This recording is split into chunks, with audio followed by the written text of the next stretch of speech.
शरणं हरे शरणं हरे शरणं हरे शरणं। जय श्री कृष्ण। संडे सत्संग में सभी का स्वागत है। गुरुदेव और श्री कृष्ण को याद करते हुए शुरू करते हैं आज का सत्संग। जीवन में कितना ही रुपया पैसा आ जाए, सोना चांदी आ जाए और हम कितने ही मंदिरों में तीर्थों में भेंट चढ़ाते या हम कितने ही बंगले कोठी खड़ी कर लें, पर हम भगवान को सोने चांदी और पैसे से नहीं बांध सकते, क्योंकि भगवान सोने चांदी की जंजीरों से नहीं बंधते, वरन भक्त के आंसुओं से, प्रेम से बंध जाते। रिझत राम स्नेह निसोते, राम स्नेह से रिझते, प्रेम से रिझते। जब हम सत्संग में बैठते हैं, कथा में बैठते हैं, तो प्रभु को पाने की प्यास बढ़ती है, वो बिहारी को खींच कर ले आती। इसलिए भक्त कहते हैं कि सदैव सत्संग कर। सत्संग से कोई हानि नहीं, सत्संग से सिर्फ लाभ ही लाभ।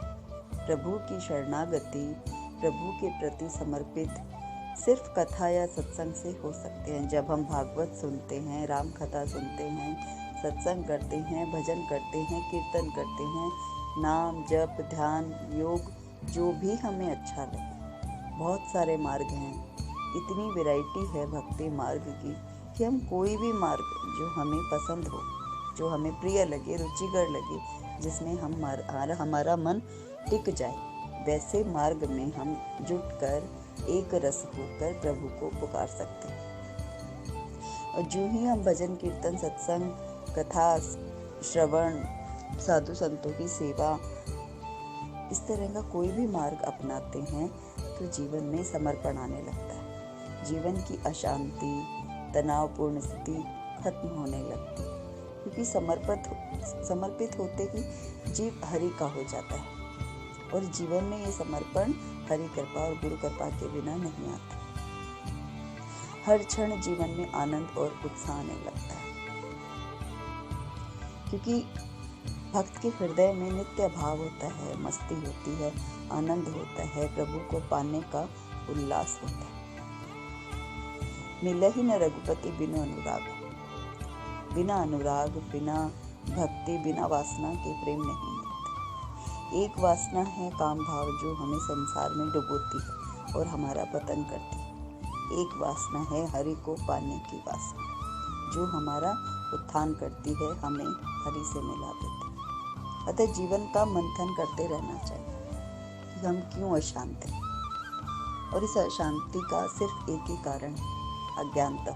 क्योंकि जीव संसार में इतना आसक्त है कि वह प्रभु को छोड़कर हर कार्य में बिजी रहता है। संसार का हर कार्य इम्पोर्टेंट है, लेकिन हम सत्संग में जाना, भजन में जाना, कीर्तन में जाना अवॉइड कर देते हैं। बहुत कम लोग ऐसे होते हैं जो भजन सत्संग को महत्व देते हैं।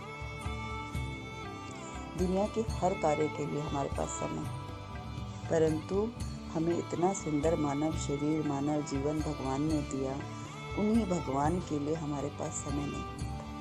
संसार के प्रति इतनी आसक्ति है कि हर व्यक्ति उदास रहता है, निराश रहता है, परेशान रहता है। लेकिन यही आसक्ति जब हरि के प्रति हो जाती है तो निराशा आशा में बदलने लगती, आसक्ति प्रेम में बदलने लगती, मोह छूटने लगता है और भगवान से एक रस होने लगता है। जीवन रंगीन हो जाता है, आनंद से भर जाता है, तनाव रहित हो जाता है। अतः सुखी होने के लिए सिर्फ परमात्मा की प्राप्ति ही जीव के लिए कल्याण का मार्ग है। और क्योंकि हम संसार में सुख ढूंढते और सुख संसार में है नहीं, तो मिलेगा कहाँ से। बार बार जीव भटक भटक कर जीवात्माओं के पास जाता है, मनुष्यों के पास जाता है, परंतु कनेक्शन किससे होता है? देह से होता है। हम उससे बात करते हैं, वो हमें समझता नहीं, हम कुछ बोलते हैं, वो अपनी कहता है, हमारा तर्क वितर्क होता है और संबंध खत्म। लेकिन जब जीव भजन से जुड़ता है, सत्संग से जुड़ता है, तो कनेक्टिविटी किससे होती है? देह से कनेक्शन नहीं होता, आत्मा से कनेक्शन होता है। और जब जीवात्मा जीवात्मा से जुड़ती है तो जिस तरह दीपक से दीपक जलता है, वैसे ही आत्मा आत्मा से कनेक्टेड होती है।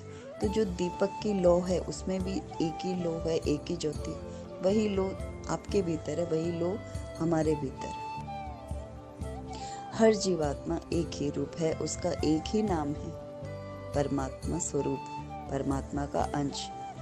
जैसे जैसे जीवात्मा परमात्मा की ओर चलती है, उनसे एक होती चली जाती है। अब एक संसारिक पिता पुत्र है, कहने को वो अलग अलग, पर उनका खानदान तो एक ही, परिवार तो एक ही है, और उस संतान में पिता का ही अंश है।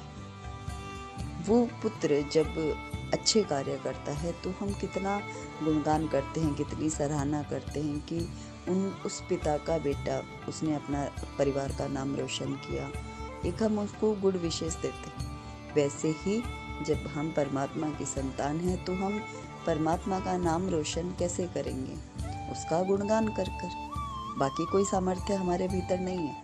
तो जब हम परमात्मा का गुणगान करते हैं, उनका नाम लेते हैं, भजन करते हैं, सत्संग करते हैं, जो परमात्मा को प्रिय है वो चीज़ें जब हम करते हैं तो हम उन्हें गौरवान्वित फील करवाते हैं, उन्हें हम पर प्राउड होता है, वो खुश होते हैं कि मेरा बच्चा मेरा नाम ले रहा है, मेरा गुणगान कर रहा है। वैसे ही जब एक अपना पुत्र पिता की सेवा करता है तो पिता को कितनी खुशी होती है, माता की सेवा करता है, माता कितनी खुश होती है, वो अपने परिवार के लिए कार्य करता है, समाज के लिए कार्य करता है, तो सभी को उस पर प्राउड होता है, सभी उस पर खुश होते हैं, उससे खुश होते हैं, उसके कार्यों की सराहना करते हैं। ठीक वैसे ही परमात्मा का पुत्र, साधु, संत, भक्त, तो ऐसे लोग जो प्रभु के प्रेमी हैं, वे परमात्मा की वास्तविक संतान हैं, क्योंकि वे परमात्मा की खुशी का ध्यान रखते हैं कि परमात्मा सच में किससे खुश होते हैं। जब हम किसी मंदिर में भेंट चढ़ाते हैं, सोना चांदी चढ़ाते हैं, पैसा चढ़ाते हैं, भोग चढ़ाते हैं, तो कहीं ना कहीं हमारे मन में ये दिखावे का भाव आ जाता है, या हमारे तरह तरह के विचार होते हैं। हमें अपने विचारों का मंथन करना चाहिए, हमें सोचना चाहिए कि हम उसको क्या दे सकते हैं। भोग चढ़ाना, पूजा करना, मंदिर बनवाना, उस पर खर्च करना, ये सब एक लौकिक क्रियाएं हैं जो हम कर रहे हैं, लेकिन वास्तव में परमात्मा आपके प्रेम से खुश होते हैं। सभी क्रियाएं अपनी जगह जरूरी हैं, लेकिन साथ ही परमात्मा को भोग के साथ अपना मन अवश्य चढ़ाओ। फूल के साथ, प्रसाद के साथ अपने मन के भाव हम जब चढ़ाते हैं तो सही मायने में हम भगवान से जुड़ते हैं और उनके वास्तविक स्वरूप को देख पाते हैं, अनुभव कर पाते हैं, उस प्रेम को अनुभव कर पाते हैं। इसलिए भगवान बार बार कहते हैं, तुम मुझे कुछ भी मत चढ़ाओ, पर तुम अपने भावों का अमृत मुझे पिलाते रहो। तुम अपने हृदय का मंथन करो और मेरे हो जाओ, और तुम मेरे हो, मेरी ओर चले आओ। यही प्रयास हमें हर वक्त अपने जीवन में सतत करना चाहिए, और भजते रहें, जपाते रहें, जपते रहें। हरे कृष्ण हरे राम, हरे कृष्ण हरे राम। जय श्री कृष्ण।